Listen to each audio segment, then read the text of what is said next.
Hi, and thank you for joining me on another episode of the Tech Exec Podcast, where I'll help you create teams worth leading, because life's too short to lead mediocre teams. As always, I'm your host, Aviv Ben-Yosef, Tech Executive Coach and Consultant, and our subject today is the plan. What am I talking about? Well, I sometimes notice how so many leaders are not clear about why they're doing things.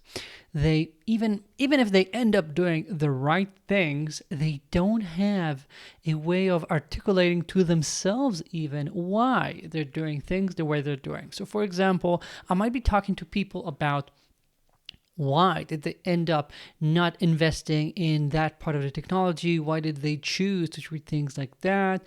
What their thoughts were when they decided to end up with that sort of an organizational structure, choosing those goals, choosing that SLA, why tech debt over there makes sense and that tech debt was something that they prioritized. I asked, why are you doing what you're doing? Sometimes I get a good answer, which is nice, but a lot of times they feel actually very bad with themselves about not having a good articulate reason. They say, I'm sorry, I'm not that deep. I don't have a plan. It just seemed like the right thing to do. And frankly, I get that. First of all, I'm not saying you should have a clear plan for every single thing that you're doing. It would be just too cumbersome. But what I am saying is that when we're making these decisions that are things that we'd like to look back on, let's say 3 months from now, 6 months from now, we're talking about things that are going to be material, things that are not here for a second. For example, like your architectural decisions, like why did you decide to have things like that? Why did you decide to have your, security and compliance processes look the way they do? When you have those, and it's perfectly fine most of the time to just go with your gut, go with your instincts, knowing that this is how you're used to doing things, knowing that this has worked for you in the past, because you know how it should be done. It's fine to go in that direction, to lean into that, lean into your expertise where it actually helps you.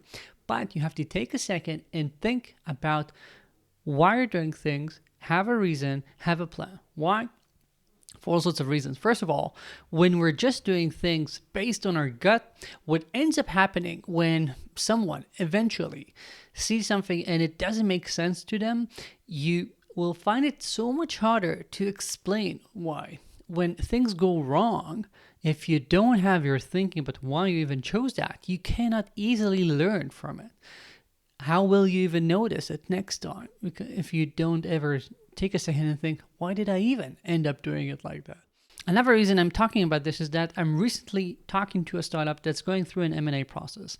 And as prep for the due diligence, I asked the head of engineering a bunch of questions about why they do things like this or like that, etc. And the head of engineering felt really bad about some of the things. And I remember repeating the same message.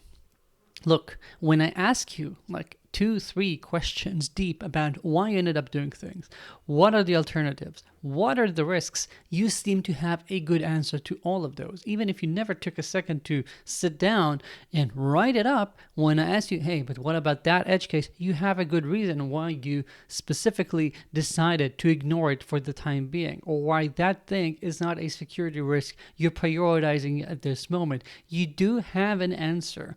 However, the problem is actually for due diligence is that when you don't have any thinking put into this, when you're asked the question the first time, especially at a due diligence that's, an event that's usually a bit stressful, there's a lot at stake, you might give the wrong impression of, oh, this person does not know what they're doing. They're just deciding things without even realizing, giving it any thought.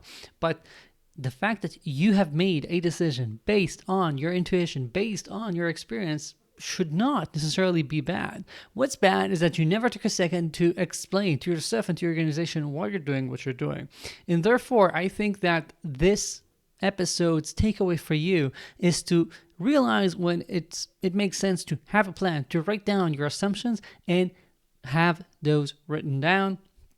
Yeah, I'm gonna have to mention AI at some point. So I will say that many people, I've been beating the drum of taking notes and writing things down, even by bullets, for having 4 bullet points to to document why you did something. I've been speaking about this for years now, many, many years. And at least, finally, one thing that I'm seeing AI helping people with is the fact that some leaders are now realizing that they can speak to whatever tool they have and ask it to form it up in like 4 bullet points, summing up what they think, and then creating those documents becomes so much easier. So even if writing is not for you, and I'm not going to accept that easily, but just for the sake of this discussion, the sake of this episode, even if you find it problematic to do that, get into the habit of speaking to your LLM for 2-3 minutes after you've decided about something, just to articulate your thoughts a bit, and then file the summary that it creates somewhere. Doing that alone will already give you a backbone for leadership decisions, allow you to learn so much faster, notice when you're making mistakes, and have this traceability that will help you feel good about your decisions when eventually someone has complaints, a mistake is made, or you're going to have due diligence. Who knows? Maybe you're going to get into that situation at one point in the future. So, all this to say, I think that if you form a plan, you're going to be a much more effective leader, because merely by having thought about why I'm doing things, what do I expect to see, this is a bit like TDD, test-driven development, but for your job as a whole. You're saying what I expect to see, that's why we write the tests first, and then we actually write the code and see that the test passes. If you explain your plan, even if only to yourself, when you're making a decision, you'll be able to evaluate your performance so much better, and it has all of these extra side benefits I mentioned. So, what are you going to lose? Not a lot. Check it out. If you need any help and you want to progress faster, my email is in the show notes, and I'll be happy to chat about that. One quick note, I'm working on something. It's a CTO assessment, and I'm looking for some volunteers to go through it. It's probably 20-30 minutes of a Zoom call, you and I, and it would just help me get some more data points, because I'm mainly working right now with clients and past clients to test it out, but I really like to get some extra people, extra viewpoints of people who are not, in general, my regular client base. So if you're up for that, let me know. I've got a few slots left. The email also is in the show notes. Just send me an email, write CTO assessment in the subject, and I'll get to you. And other than that, if you haven't yet, do check out my newsletter. It's the best newsletter online for tech execs. And every week you get this podcast and article and another video most of the times, along with some extra stuff. So, link is in the show notes, and I'll see you here next week. Ciao.